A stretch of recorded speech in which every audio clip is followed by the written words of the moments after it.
warahmatullahi wabarakatuh.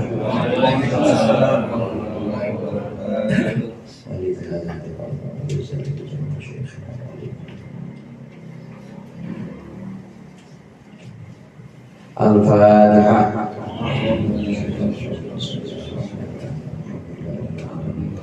Ar-Rahmanir-Rahim. Maliki yaumiddin. Iyyaka na'budu wa iyyaka nasta'in. Ihdinas mustaqim. Shiratal ladzina an'amta 'alaihim ghairil maghdubi 'alaihim waladdallin. Alhamdulillahi jalla wa ala. Ahmaduhu ala jami'il ala wa ashkuruhu syukran ma'ufi abdal bala. Ashhadu an la ilaha illallah wahdahu la syarika lahu wa la mumathila. Ashhadu anna Muhammadan abduhu wa rasuluhu dzul maqamil a'la. Allahumma shalli wa sallim ala sayyidina Muhammadin alladzi ikhtassallahu bihi fadaila wa ala alihi wa ashabihi alladhina nalu darajatil ula. Amma ba'du. فإن أصدق الحديث كتاب الله وخير الهدي هدي محمد صلى الله عليه وسلم وشر الأمور محدثاتها وكل محدثة بدعة وكل بدعة ضلالة.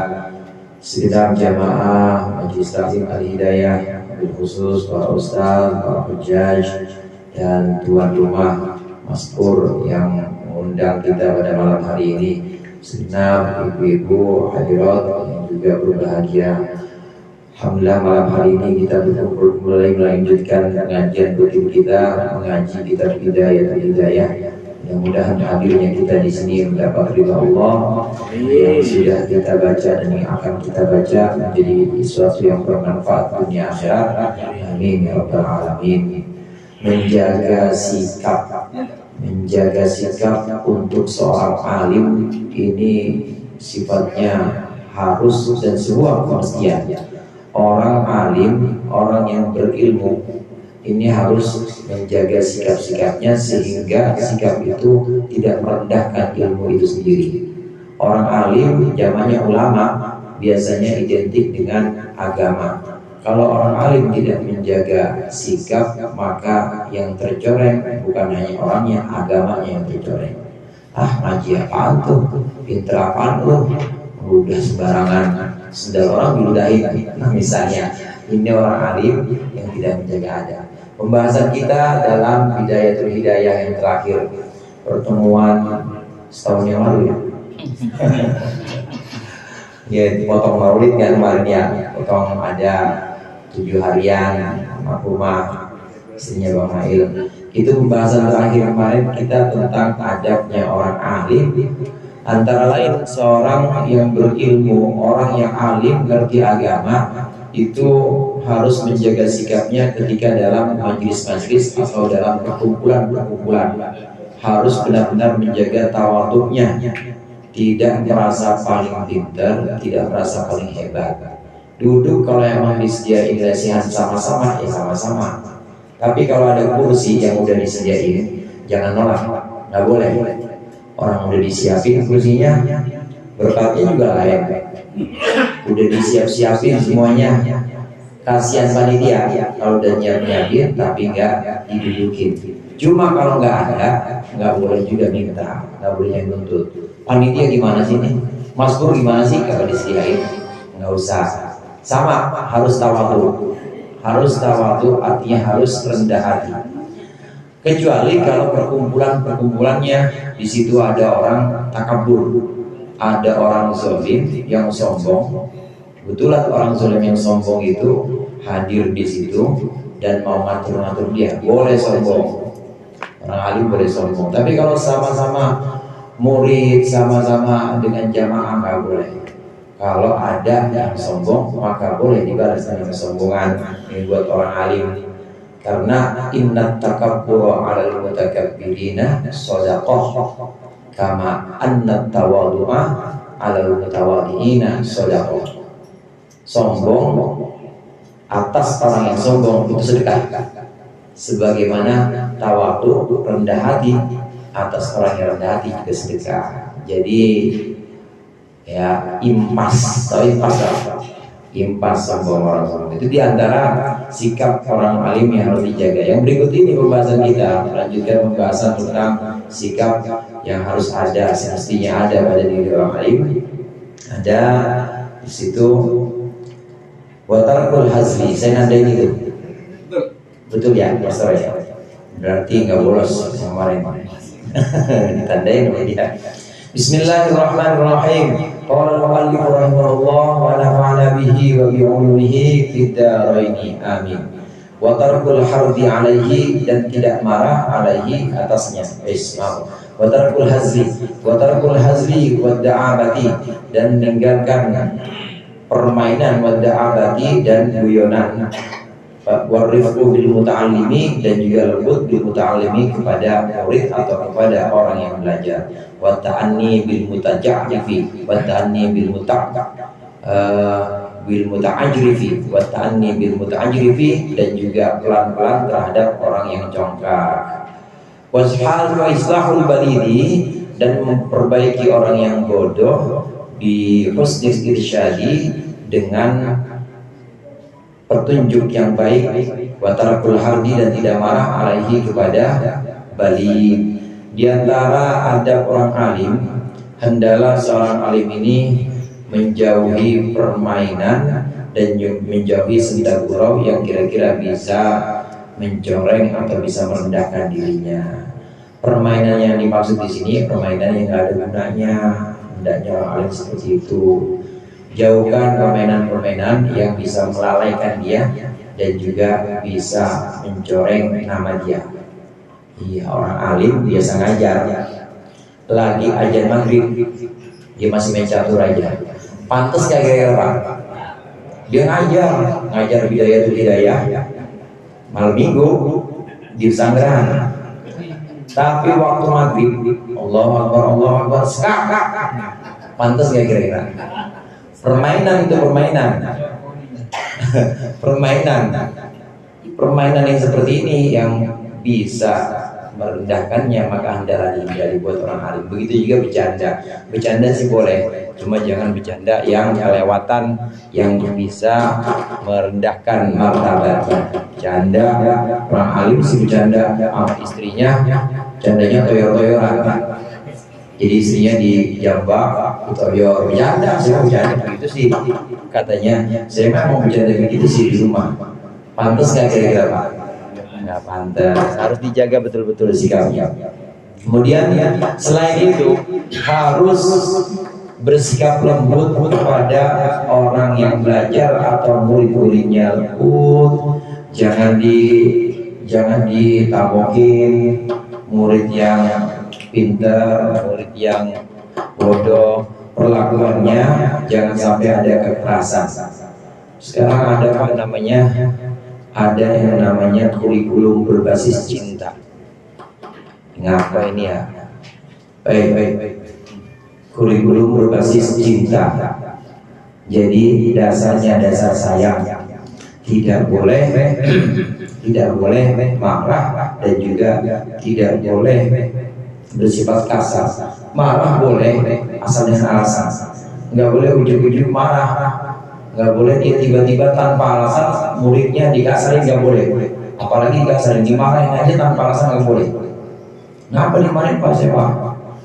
Pas ditanyain, habis lagi kesel sama bini di rumah. Lah, kesel di rumah dibawa ke sekolahan nggak boleh. Kesel di rumah dibawa ke majlis nggak boleh. Saya kan nggak pernah kan bawa kesel ke majlis ya. Padahal kan di rumah habis kesel. Di sini nggak tawa-tawa aja.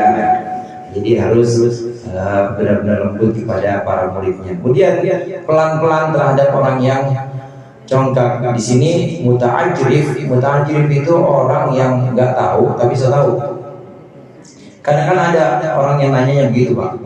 Ada orang atau murid yang nanyanya so tahu. Menurut saya Ka'bah itu kan batu. Berarti orang Islam menyembah batu. Kalau begitu, kalau yang jadi ustaz-ustaz kami gimana tuh? Itu berarti orang Islam sama aja nyembah batu juga. Sama orang yang begini harus sabar. Menurut saya Nabi Muhammad SAW, gitu pertanyaannya. Menurut pertanyaan atau ini pernyataan dia. Menurut saya Nabi Muhammad SAW itu sudah sejak awal dia sesat. Wajadaka dhallan fahada. Dolan dia bilang sesat. Padahal dolan itu artinya bukan sesat. Artinya Nabi Muhammad pernah pada waktu kecil, Nabi Muhammad itu lagi main, kemudian hilang, nggak ditemukan. Itu dolan. Kadang dolan bisa diartikan sebagai benda yang hilang. Ada kata-kata al-hikmatu dhalatul mu'min.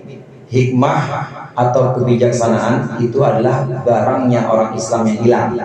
Jadi kita bisa mengambil hikmah dari siapapun. Kadang kita bisa ngambil hikmah dari orang kafir, pelajaran-pelajaran kebijaksanaan.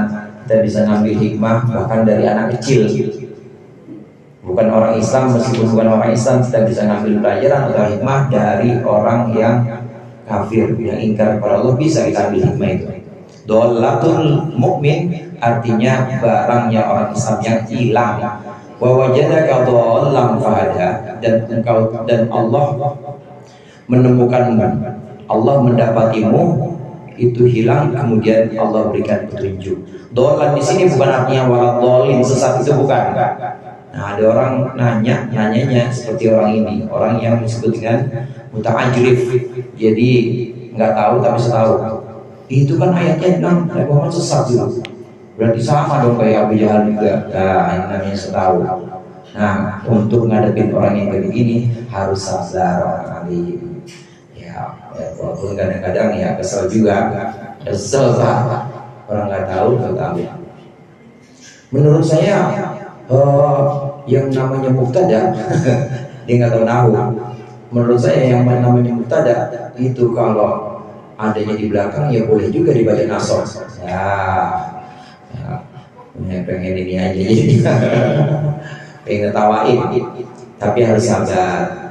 Selain itu orang alim sikapnya harus memperbaiki atau membenahi orang-orang yang bodoh.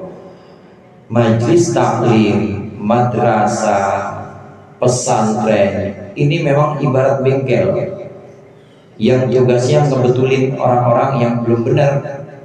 Kalau bengkel sini mah ada Pak ada banyak di sini montir ya. Iya, ada Pak Uji, ada Mas Kus, banyak itu benerin mobil.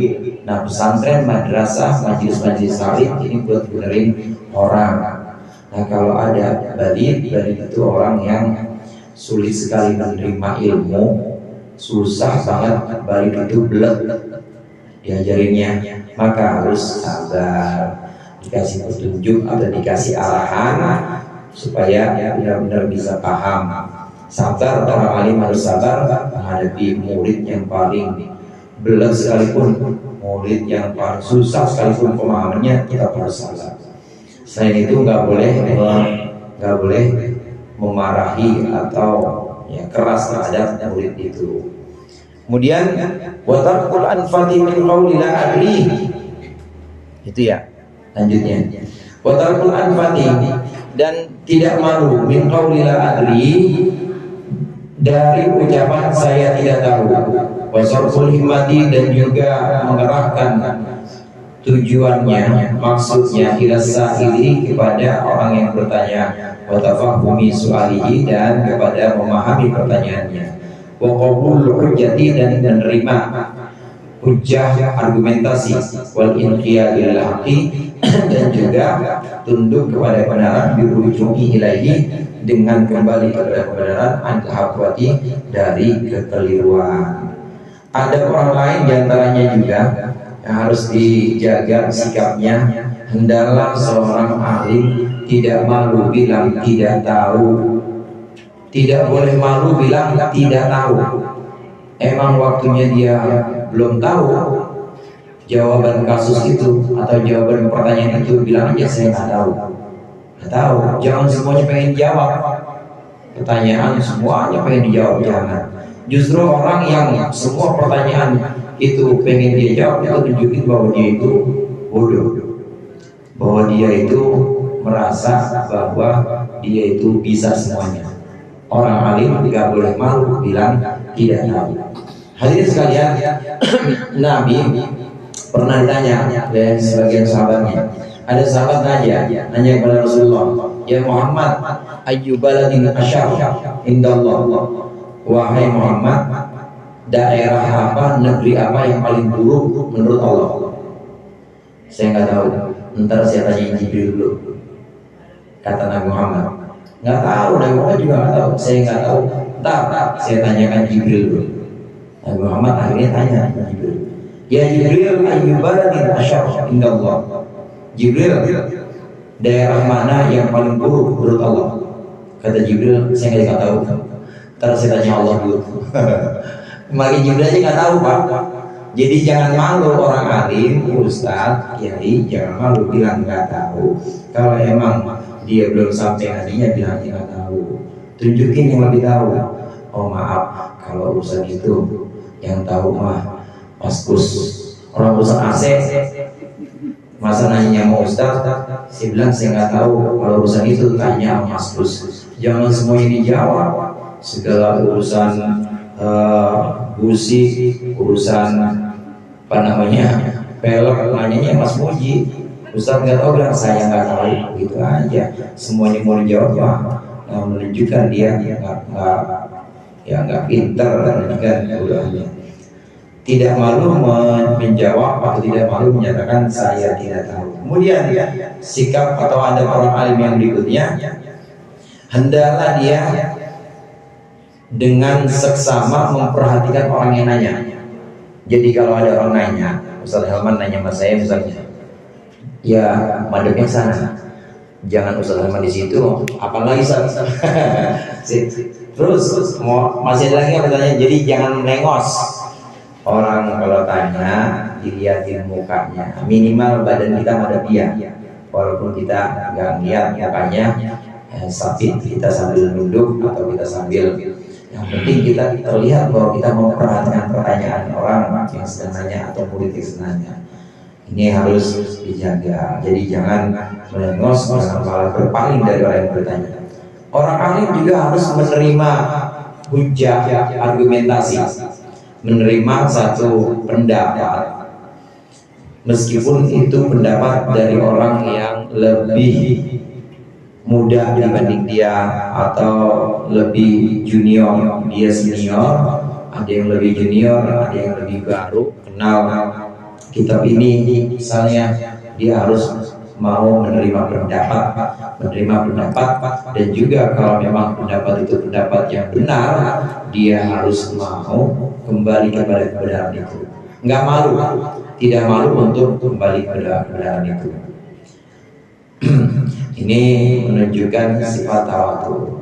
Saudara sekalian, mencari kebenaran itu, mencari kebenaran dalam sebuah majlis misalnya, ada munadharah atau musyawarah.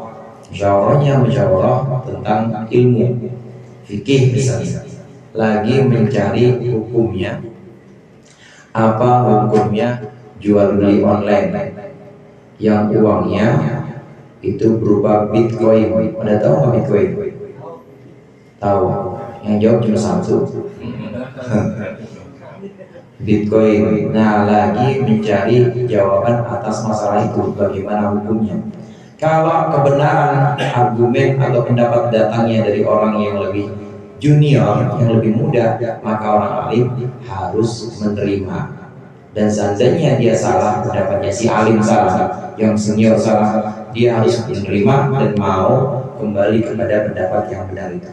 Karena dalam satu musyawarah atau dalam satu diskusi ilmiah, semuanya itu satu tim Pak Bu. Nggak boleh berseberangan dan nggak boleh gontok-gontokan.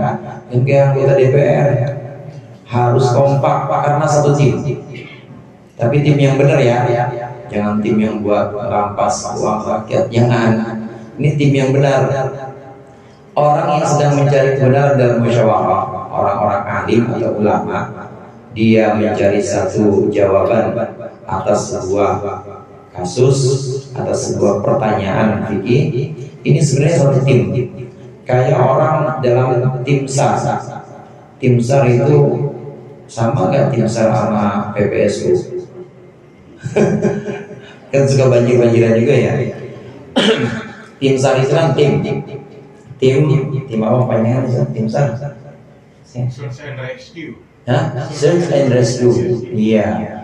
Pencarian dan juga penyelamatan. Search and rescue. Tim SAR yang suka pakai baju oranye.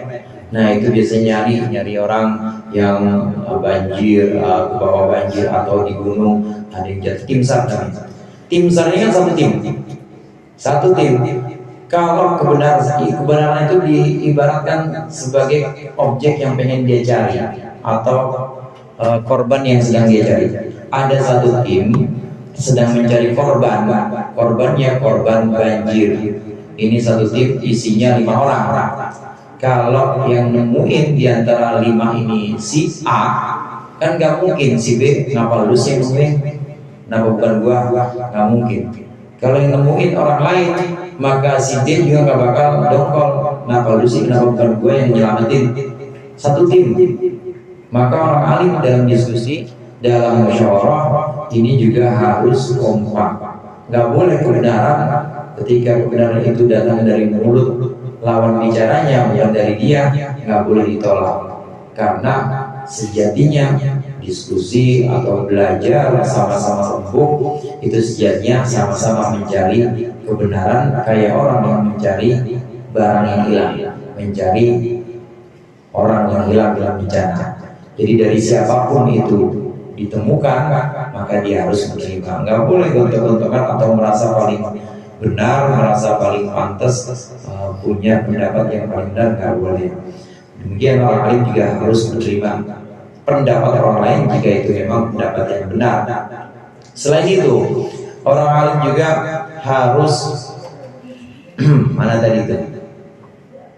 Oh, dah, tuh sampai situ. Wa man'ul muta'allimi kullu ilmin yadurruhu, dan mencegah siswa, mencegah pelajar dari setiap ilmu yadurruhu yang berbahaya baginya, wa zajruhu, dan juga melarang siswa an ayyurida bil ilmi an-nafi'i, jika dia menginginkan dengan ilmu yang bermanfaat, dia menginginkan ghairu wajhillahi ta'ala, selain wajah Allah ta'ala.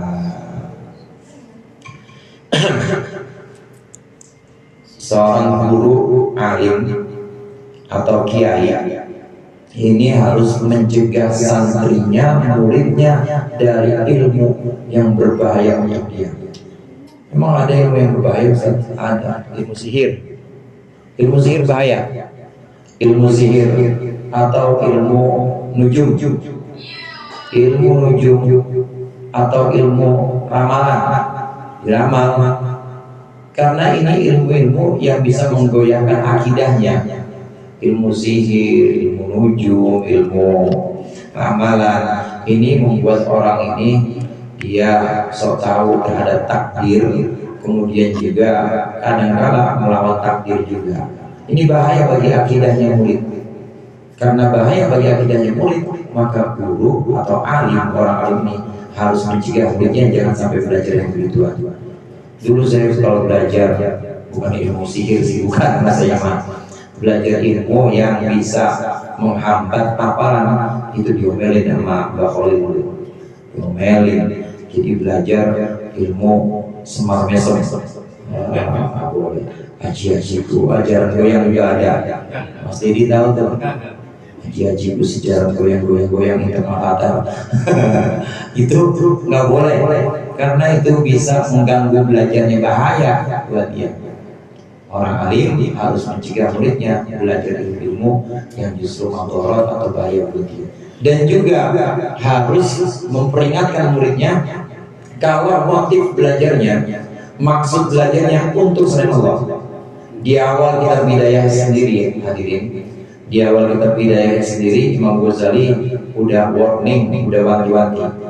Wahai para pelajar, jika engkau belajar mengharapkan selain Allah, tapi mengharapkan kebanggaan di antara teman-teman, mengharapkan kemasyhuran, mengharapkan dunia, sehingga kamu bisa menjadi orang masyhur dan terkaya dan terkenal, maka nggak usah belajar, pulang aja pulang. Nah, orang alim juga harus seperti itu. mengingatkan muridnya jangan sampai dia mondok, jangan sampai dia belajar Quran, tapi tujuannya selain Allah.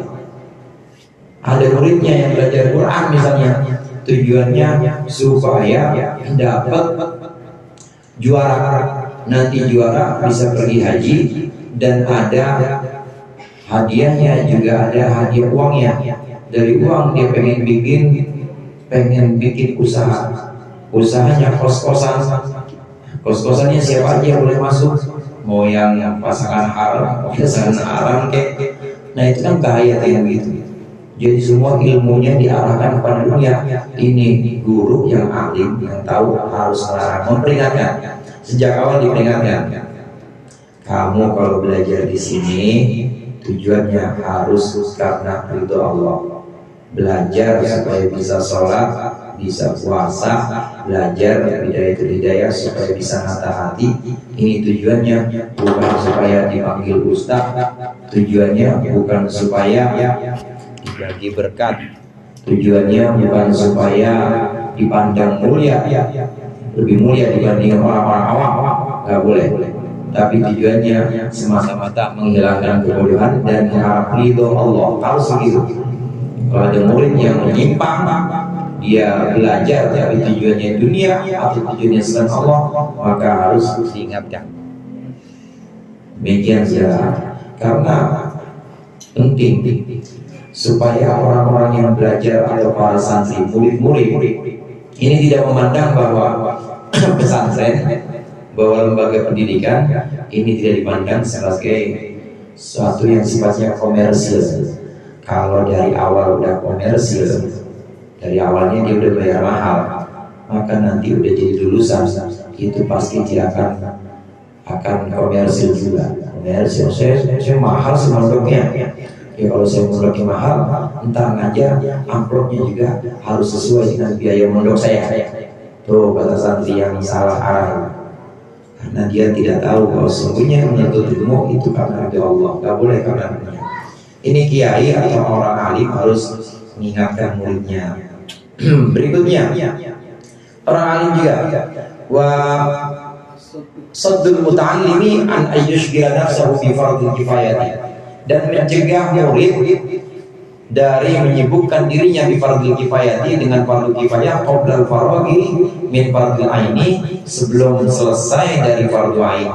Wa fardu ainihi, adapun fardu ainnya si murid, islahu zahirihi wa batinihi, memperbaiki zahir dan batinnya, bittaqwa, dengan takwa. Hendaklah seorang alim, guru, kiai atau ustaz ini mencegah muridnya supaya si murid tidak sibuk dengan fardu kifayah dan sementara dia belum selesai fardu ainnya. Belum selesai ilmu tentang sholat, tapi udah mau belajar waris saja. Waris belum yang ngomongin. Belum selesai ilmu tentang puasa, tapi dia udah pengen belajar tentang ilmu pemerintahan Islam. Pemerintahan Islam, khalifah, khilafah. Wah, harus berasaskan Islam.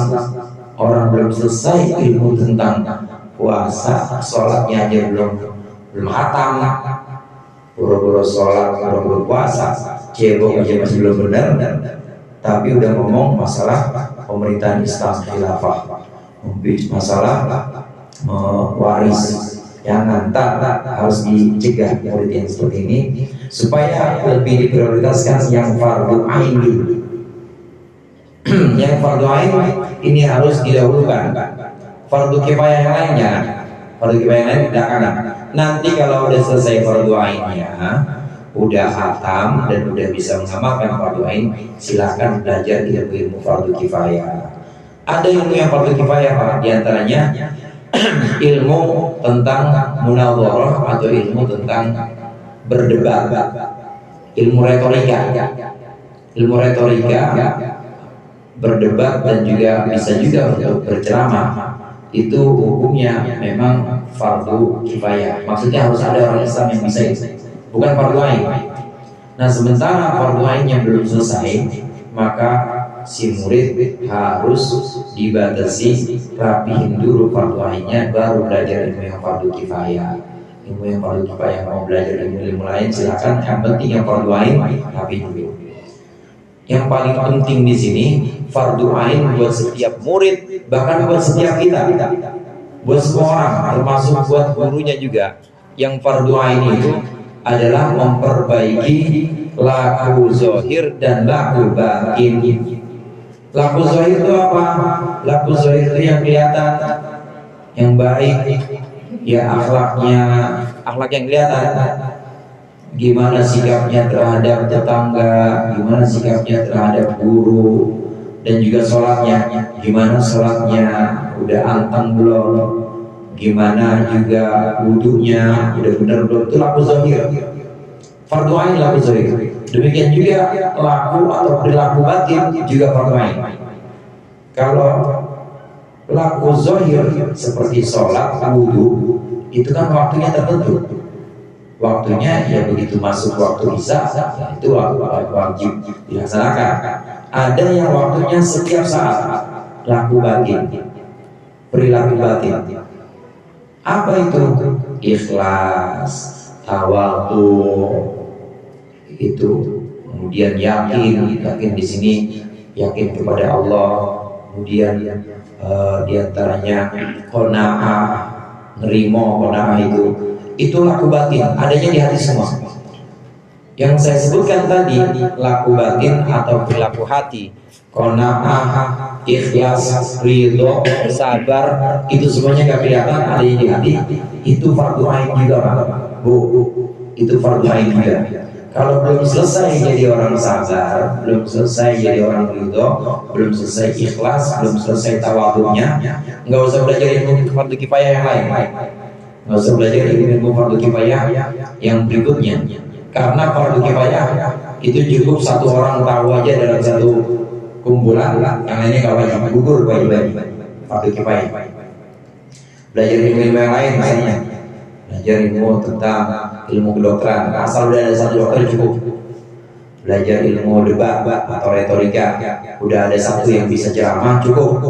Yang penting ilmu yang fardu ainnya, menata hati, sholatnya juga yang zahir, itu harus dihatamkan dan harus diamalkan dulu. Kalau itu udah hatam, udah sholatnya udah bisa, wudhunya udah bagus, puasanya juga udah memenuhi syarat dan rukunnya, hatinya juga udah bisa ditata, silakan belajar ilmu fardu kifayah. Ini harus diarahkan.